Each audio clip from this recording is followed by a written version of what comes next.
shows that So I you would was spend young. like 3M on biscuits. On biscuits. I wrote. I know I was stupid at that time, but Yeah, I yeah. love I biscuits. see, I see. Yes. Yeah, sometimes it's like I'm hungry, like when we reach at 11 and I want to go to the canteen. So sometimes I just spend some money for some yogurts, but in my heart I'm like, hey, Basilisa, think of the man. The next time.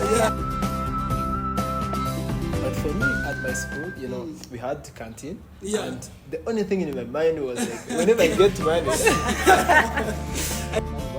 if you didn't plan to buy anything, please, when you go to the market and you didn't plan to buy anything, don't buy it.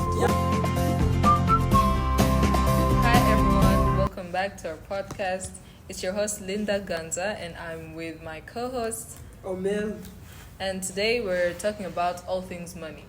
So before we get on and start our conversations, I would like to introduce you to our two guests we have for today. We have Elissa and Basilisa. They're going to introduce themselves further as we talk about our topics for today. So the very first question we have is, think about when you were 5 and they used to tell you, imagine we give you a lot of money. You're going to tell us the amount of money you imagined and then what you would do with that money, but as your 5-year-old self. Basilisa, do you want to go first? Oh, I don't think like I thought about this large sum of money. Yeah. Mainly, I thought 500,000 Rwandan francs were enough for me to buy all the things I needed. More of I was fascinated about having dolls. This Barbie styles that mostly entertains young girls like me at that time. But also, I just wanted to hang out with my friends. Going out, buying mandazi, donuts, going out to buy biscuits because I'm a large fan of biscuits a lot. So, Mary, I didn't think about millions or billions. I thought of Mary 500,000, something there. Yeah. That's interesting. Yeah, but imagine yourself being there. Like, what's the first? Would you buy biscuits of 3 millions? I'm imagining like in that same age. Exactly. Yeah. For sure, it was so good. Do you know the moment, like when sometimes you can order, you can see this, you have a room full of biscuits because I love biscuits a lot. Like So every time you just- sneeze, hey, you grab a Yeah. biscuit, That was so good. No. So it shows So that I you would was spend young. like 3M on biscuits. On biscuits. I wrote. I know I was stupid at that time, but Yeah, I yeah. love I biscuits. see, I see. Yes. But that's so did good. you really understand how many biscuits there would be? Or you'd be like, it's a room full of biscuits? Yeah, I didn't understand more of how many biscuits because at that time you could buy a biscuit at 100 francs, so Yeah. you can 3 million Yeah. biscuits in the room. So Yeah. I was very frustrated of having that huge stock of biscuits. Like anytime friends come out, I can find a biscuit. Okay, for me, it's kind of different. At the age of 5, talking about 3 million, man, it's kind of, even hard because for me, I remember everything was imaginable. At the age of 5, we could say, oh, imagine you have maybe a car, you go at home and then you find a car at home, imagine if I am a soldier, imagine if, we were kind of imagining everything. Yeah. But at the age of 5, I think, for me, it was all about, food, eating, and, I was done. So it was this, Okay, I like your responses so much. So right now, if you were given 3 million, tell us what you would do with the money. It doesn't have to be deep, it doesn't have to be broad analysis of your money, but tell us in simple terms, where would most of your money go? Okay, starting with me. For me, I think, okay, I like music so much, so I can just buy some musical instruments and, I enjoy myself. Honestly speaking, for me, 3M now it's not a lot of money in my own view. But for now, from the entrepreneur class, I was so astonished by how investing, buying shares in these large companies and banks can yield a lot of profit for you. So because I don't have a clear picture of what I want to do, so I can more invest my money so that anytime I have that idea, I can find the money to buy it. I like that one of you is a spender and the other is an investor. That's a very big reflection of the community of teenagers that we have today, or youth that we have today. So a big percentage of the youth are very big spenders, and that is becoming a problem because most of your life you don't really know how to manage money, and that's right now in the age that we have today. Around 18, when you finish high school, it's the very first time you're introduced to money, to the responsibility of having it, budgeting, spending, saving. So I want you to talk about your IDP experience. When you were still in high school, you used to have pocket money, and the only reason or the only purpose of the money was to, buy a few supplies, get some food here every now and then, right? But for IDP, you have a bigger responsibility. For example, Basilisa, who has to travel from here every day, and you go home and come back the next day, you have to account for your ticket money. So how has this experience shaped the way you have, or shaped your relationship with money? From a high school experience, I was not this kind of person who spent a lot. I had plans for the vacation, so Omeri at school, I didn't spend a lot. Coming to the IDP, a parent gives you this sum of money, this is for the month. So I have to manage my own money, so that I don't want to go in front of them again, just like the money is finished.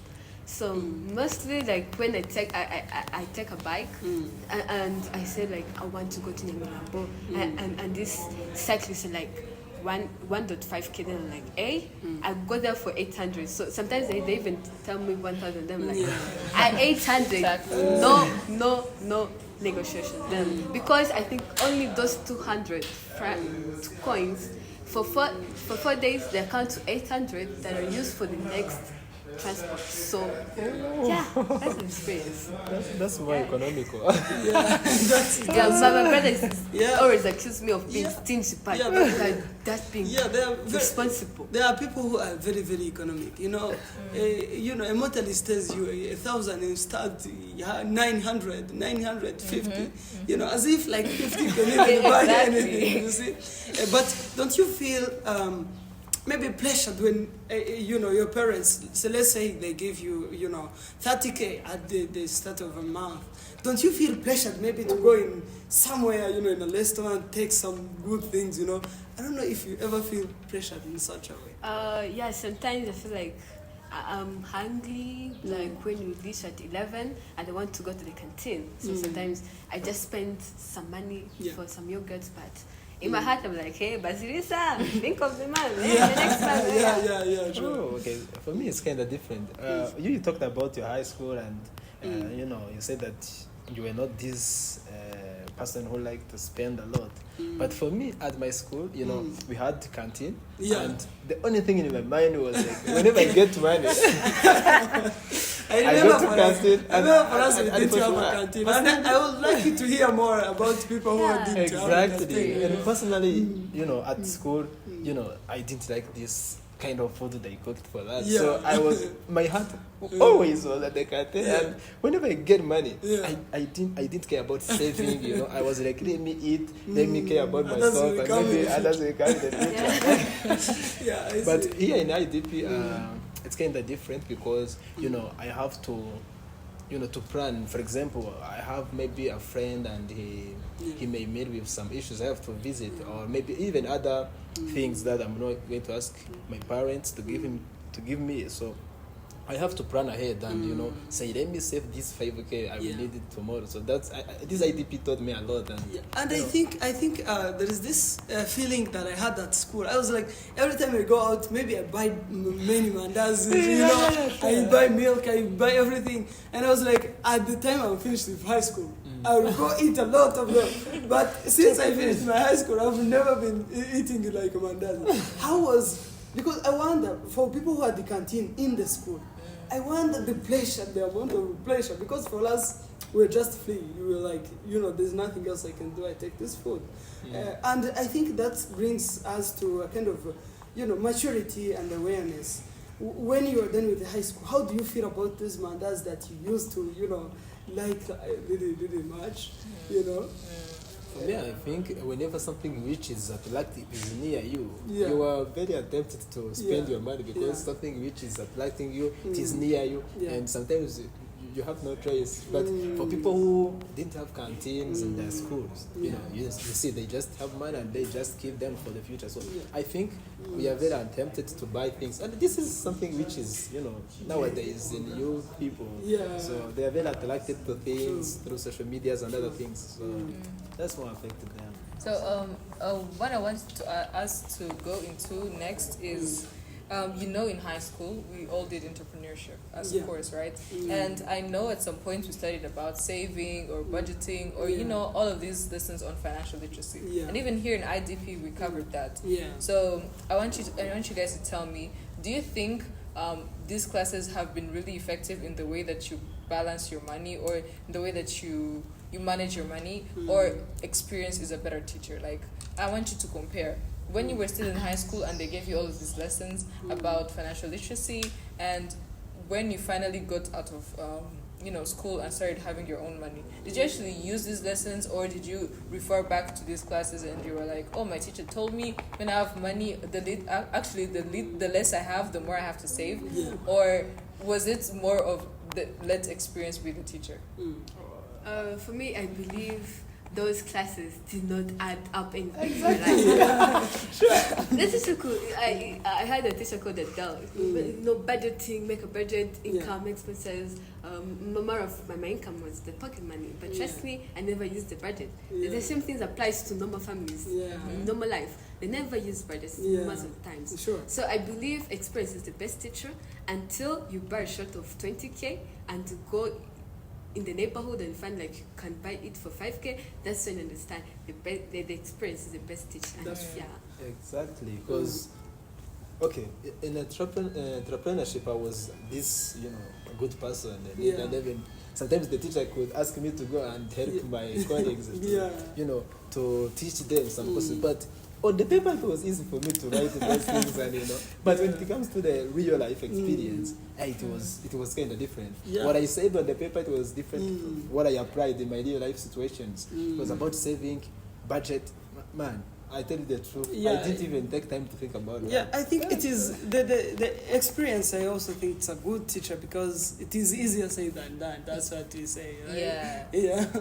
And so I was going home the other day, and I passed by this building, and it was written on Fort Bet. I don't really think Fort Bet. Yeah, I don't know if that's how they say it, but it's this betting place where, you know, people go watch football matches and bet their money on that.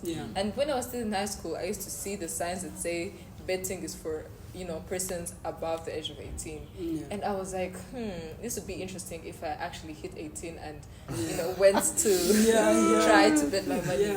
But I've realized that, you know, betting is really more of the profit of the owner of the company than yourself. But it's very tempting, you know, because I see people there every time, and I know for a fact that they know that they're being cheated, but they still go there. So I want you guys to tell me, have you had any experience with betting, or do you think, or did you used to think like me as kids, you know, that you were gonna bet as an adult?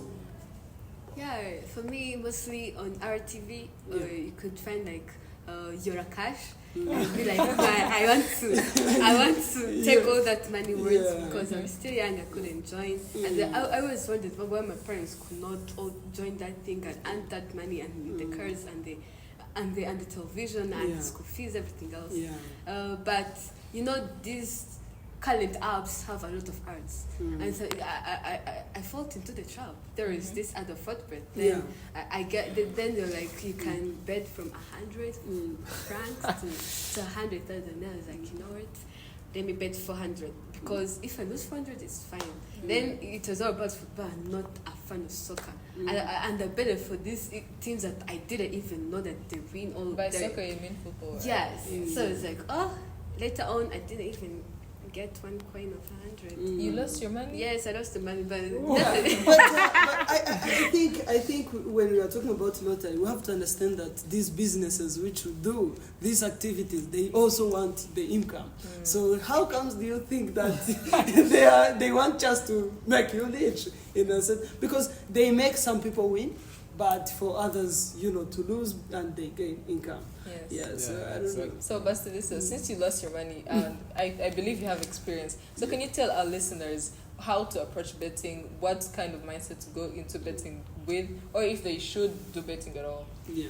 I want firstly to highlight that money is psychological. It's more of how do we perceive money, Yeah. because that instant gratification, that easy money we want, you didn't do anything, just only take your 500 Yeah. and bet and earn 3M. Yeah. So this kind of magic money that's not comprehensible to be to understand in this real life. Yeah. So mostly don't fall for easy money, because I know there is a chance that you earn the money. Yeah. But there's a probability that like in 1 in 10 people, one person is going to earn the money. While the rest, the money you earn is the money those 9 other people invested. So Yeah. they more of control you, they control how you think, Yeah. and how they like, you have another chance, you have another chance. So the only thing, please don't fall for it. Don't fall for it. Just work hard and earn your own money. In addition to that, also, I have this little experience about that, but not me, but people, closer to me. Actually, Of course, it's never you. It's never you. Why?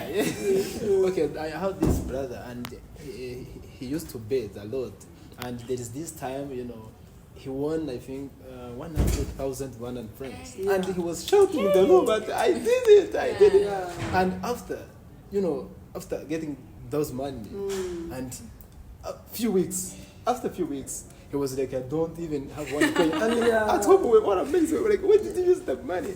And How was it? I think Basilisa brought something of easy money. I want you to expand kind of on that. And I think you are in the same track of easy money. How do you spend the money that you get just instantly, without working for it? I think that's where you are going to. And to like sort of add context to your question, Yeah. what do you think is the difference between the money that you get without working for it and the money that you actually have to sweat and to put in the work? What is the difference between the way you treat those two types of I income? get you. And I think that's a big problem, which is, nowadays here out in youth and people, people, especially youth, they want this quick money, easy money, the money that they didn't work for. That's why they are, engaging in betting a lot. That's why they are engaging in lottery, playing games, those things. And at the end of the day, they end up, losing their money because the money that they didn't work for, they don't even give this value to that money. They are like, I got it from somewhere, so I'm going to use it, and I'm going to get another. But actually, in real life, the fact of life, this is not how it is. That's true. And that's why people should avoid this sugar mommy and daddy's people. Because they are like, I give you 10,000, you see? And then you become, good. Exactly. And I think if you raise enough, you can spread them and no. it depends on how you interact with the situation. That's a trap. That's a trap. It's always a trap. Yeah, it's a trap you fall into and you find yourself losing your... Be wise. There's something with Gen Z, they don't want to work. Yeah. Everybody's saying that our generation is a lazy generation. We want things to come to us for free, or we want things to come to us as easy or in easy ways. But you have to remember, when you get something easily, it will be easy to let go of. That's true. Because you really don't have that attachment to the thing. So to all our listeners, please try to work hard for the things that you earn. Don't like easy stuff too much. And we're going to come back in the next section. Don't leave. We're coming right back.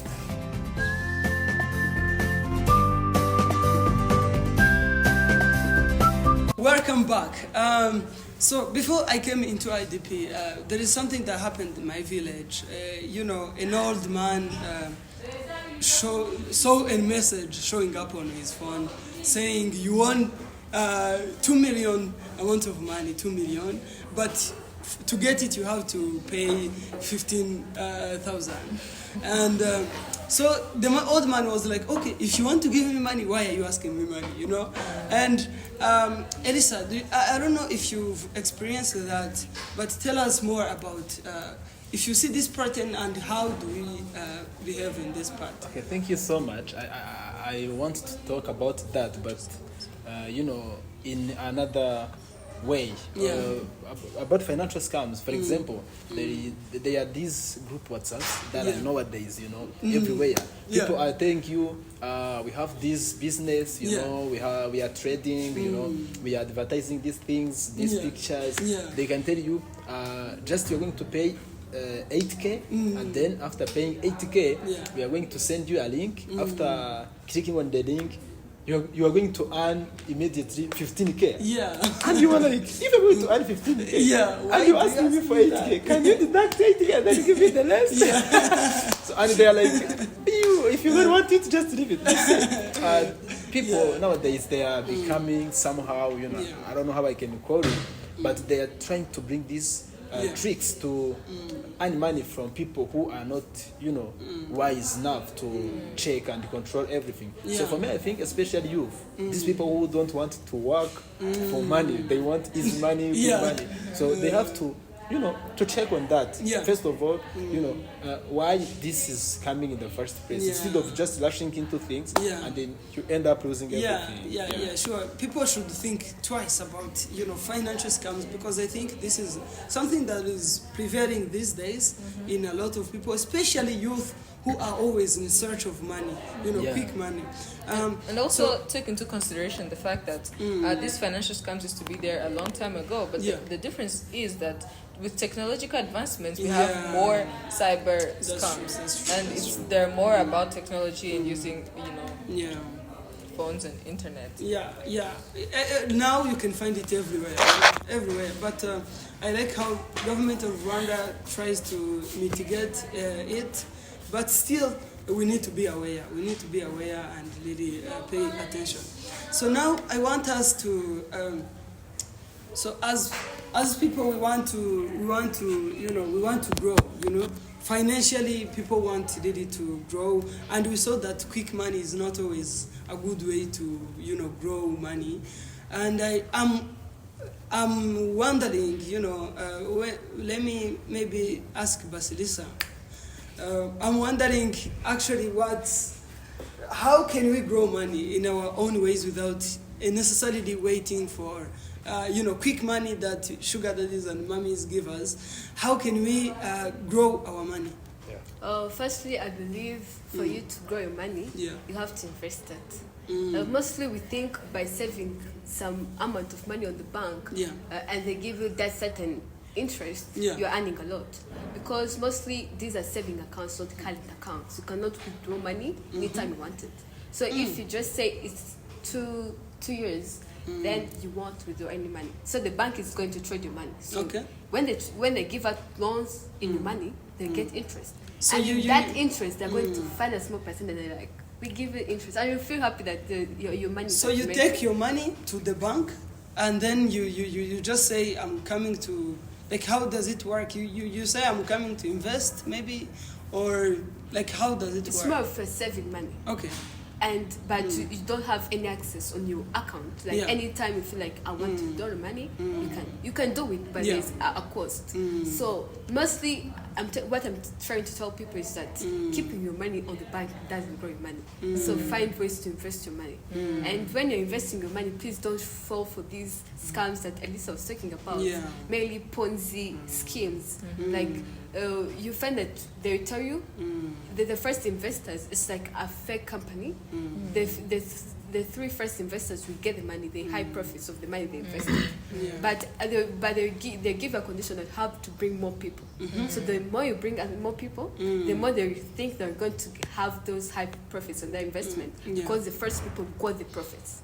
So the more you bring in more money, the more these people will be asking out, where is my profit? And after when the initiator doesn't have the money to give out to these new people who are joining the scheme will fall out, and you never know even who to ask because let's talk about more companies because I think besides banks where people can actually save money which produce maybe timely interest, I think also for the companies you can buy shares and they give. I don't know. Elissa, can you tell us more about the companies? How can you buy shares in companies? Before I go deep about that, so I want to talk about what Basilisa was mentioning.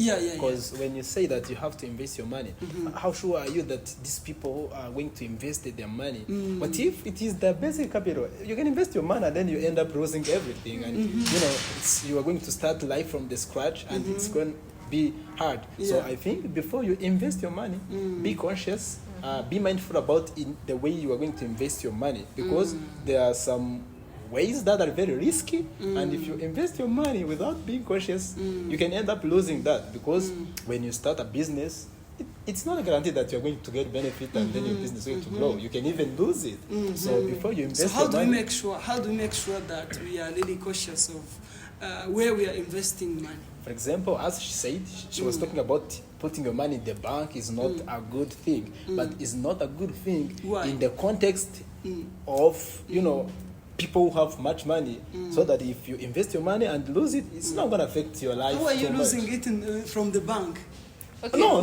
Sorry to interrupt you guys, but there's a common mindset around investing your money. Yeah. So it's most of the people think if I invest my money is going to grow, and that's the only outcome. And there's also a scenario where the company in which you invested your money could lose and make losses. So if the company does not make a profit, you won't get any shares from the money you invested. So when you're about to invest your money, have the mindset that there are two possibilities. And that's where most people get heartbroken, or they get confused that where's my money? I invested it in this particular company and I'm not getting anything. If anything, I'm losing my money. So I wanted to talk about something Basilisa touched on. She talked about these fake companies that start, and then the first 3 investors get their money, and then the rest, they don't get their money. And the thing is, when you're going to invest your money, you don't just do it like that. There's a lot of paperwork involved. There's legal procedures that happen. You go to the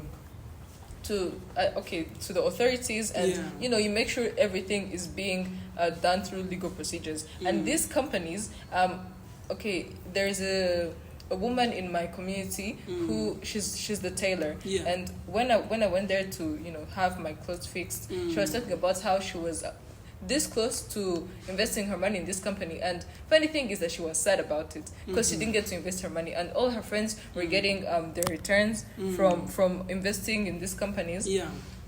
And she was talking about how she didn't get to invest because the company had shut down. And the reason why it shut down is because the authorities had learned about the company that it was basically scamming people and taking money from them. But she hadn't realized this, because the first people were gaining money.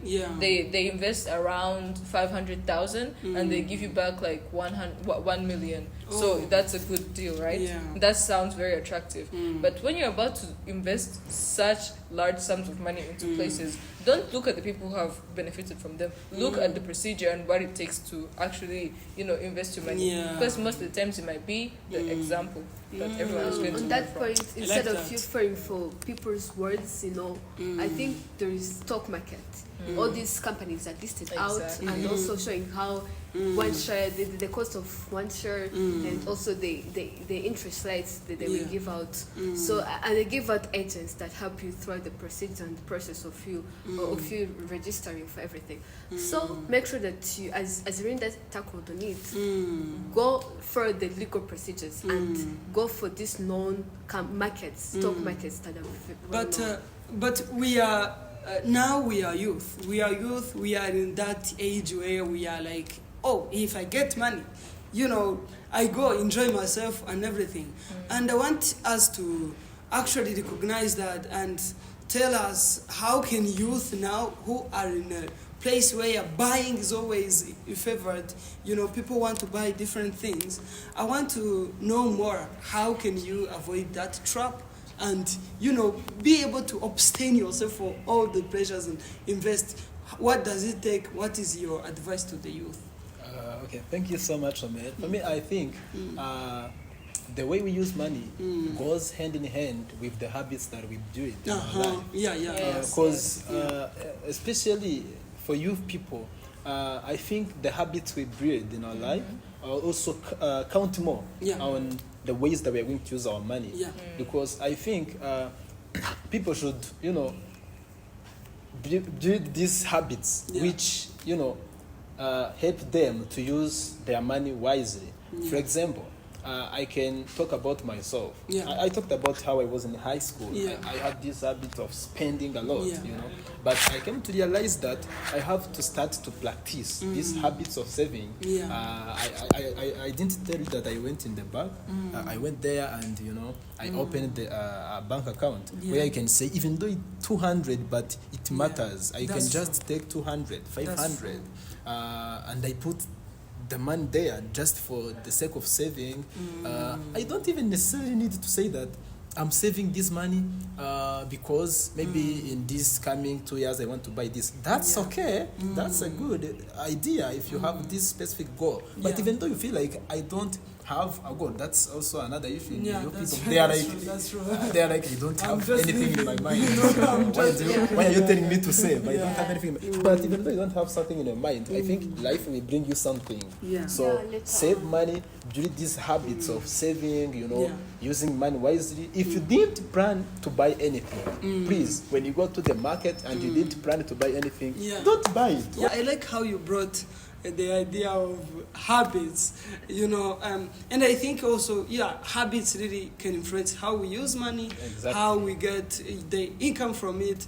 And I really want to ask Basilisa, what are some of the habits that maybe youth have about, using money, but also how can they manage these habits for them to get a better use of money? Well, first, as the 3 rules of money starts, Yeah. and money, keep it, grow it. Yeah. So more of in the keeping it part, that's where saving in comes in. So more of track your small expenses. Sometimes we buy a biscuit, we buy airtime, but Yeah. you never get to write them anywhere. Like we should track every expenses we made throughout the day, but also make sure that you save some, give every franc value, because sometimes you think 200 is not a lot of money, but when it compounds to a large amount of money as days passes. So more of track your expenses, make sure that you don't fall for your emotions, and make sure that in those habits and that discipline, that's when you get results of money that you're going to save.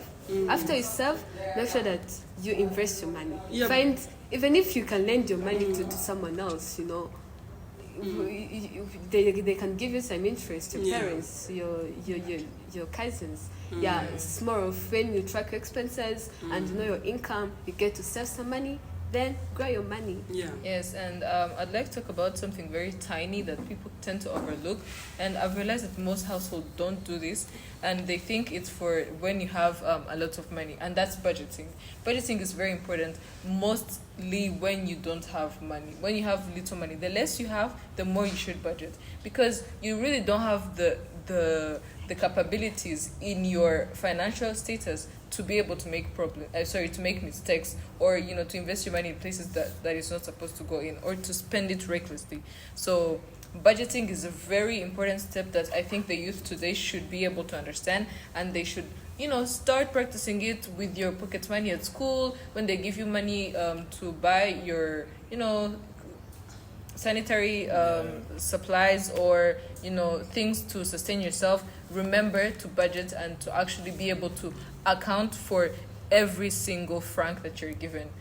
In addition to that, it's not only about budgeting, but try to stick and to focus on the budget that you made. Some people make budget, but at the end of the day, they just misuse it. They're like, even though I budget, it doesn't matter. It goes with discipline. Read this discipline. Under what you budget. And this was so thoughtful.